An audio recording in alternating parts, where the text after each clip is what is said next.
štartala je tretja, zadnja, najmočnejša skupina članic v timu na 400 metrov. Švica, Kimpel, Porošec, Golčnik, Horvat, Rutar, Šušteršič in pa Dobovšek na proga pod 1:8.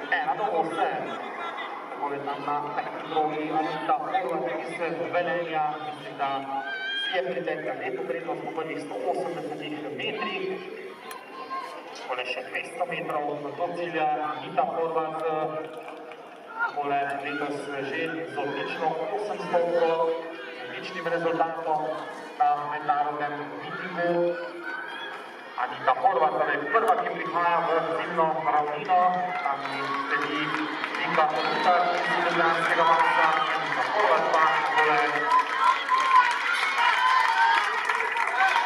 10 metrov prednosti zmaguje z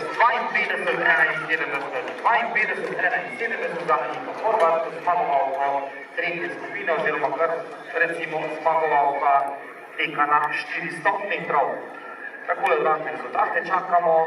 Na drugem mestu Vika Rutar iz Ljubljanskega Masa, Horvat 52-71, Rutar 54-30.